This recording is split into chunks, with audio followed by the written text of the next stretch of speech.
Thank you for joining me today on part one of our summer series, The Whimsy of Disney. Today we're going to be looking at the history of hand-drawn animation. So let's dive in. Once upon a time, before the age of 3D graphics, motion capture suits, and AI-generated cartoons, there was hand-drawn animation. Yep, good old-fashioned pencil-to-paper animation. The kind where artists drew every single frame by hand over and over again, thousands of times just to make a character blink or jump or wiggle their eyebrows. Sounds exhausting, right? Well, it was, but it was also magical. Hand-drawn animation, also known as traditional animation, is like the cozy, nostalgic sweater of the entertainment world. It may not be the newest thing in town, but it's warm, it's familiar, and it never goes out of style no matter how many times something CG is flashed before your eyes. But you ask, why did CG take over and where did all of the wonderful artists go? That, my friends, is something we're about to explore. Let's rewind the tape, or scroll back through time.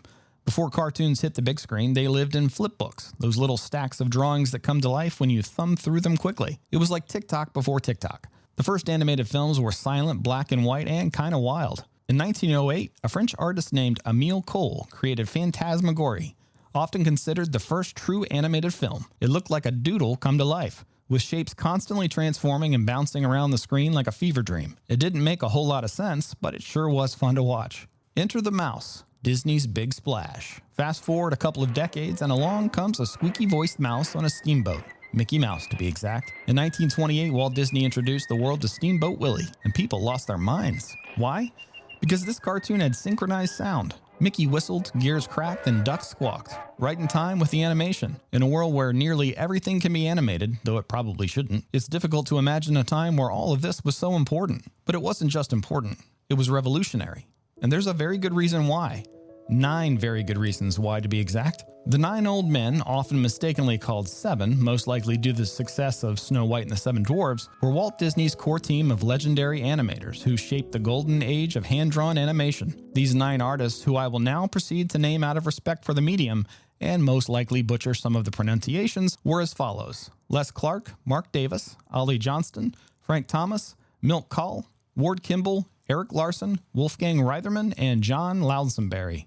I think I did okay, but you let me know. Wolfgang gave me some trouble, to be fair. These incredible animators brought to life iconic characters like Cinderella, Peter Pan, and Bambi. Their pioneering techniques and storytelling principles laid the foundation for character animation as we know it. Revered for their artistry, innovation, and mentorship, the 9 old men helped turn Disney animation into a global phenomenon, and they continue to inspire animators around the world today. But why, Eddie? Why were they so important? The 9 old men were crucial to shaping the early style of Disney animation because they didn't just draw.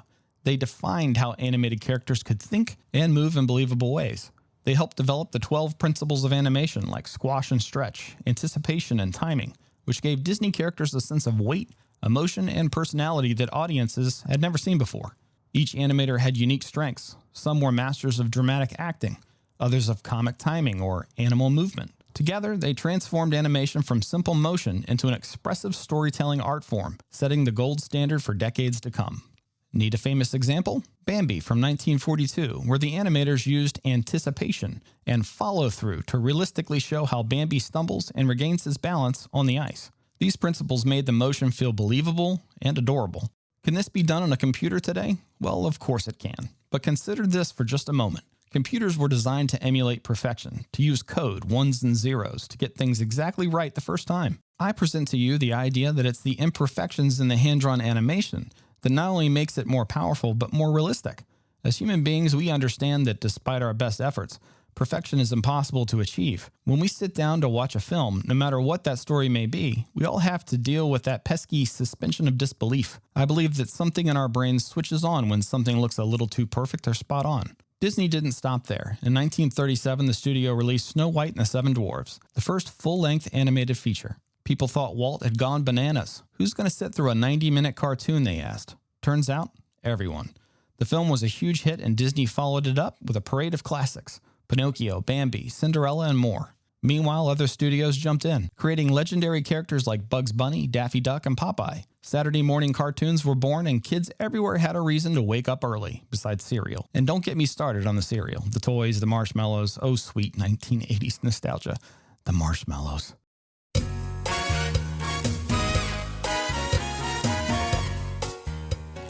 The 90s boom, Disney Renaissance, and Saturday morning glory.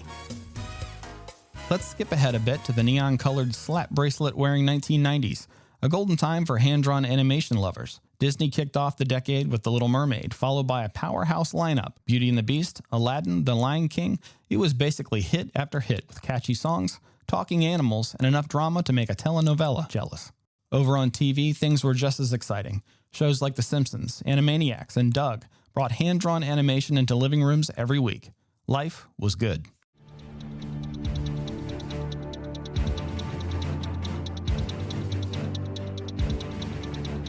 Enter the robots. CGI takes over.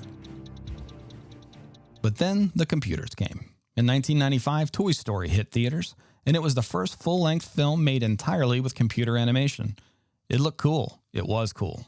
And it changed everything. Suddenly, CGI was all the rage. Studios started phasing out traditional animation in favor of 3D, mostly because it was faster, more flexible, and, let's be real, cheaper in the long run. By the early 2000s, it looked like the pencil had lost to the pixel. But wait, the magic isn't gone. Here's the plot twist. Hand-drawn animation never really disappeared.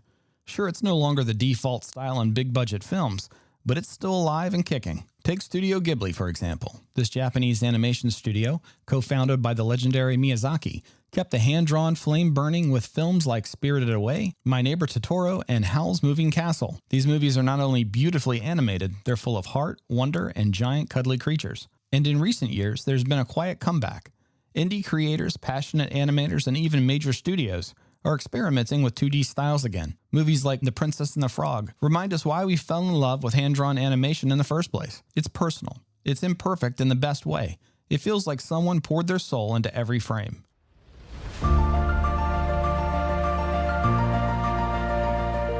Why it still matters.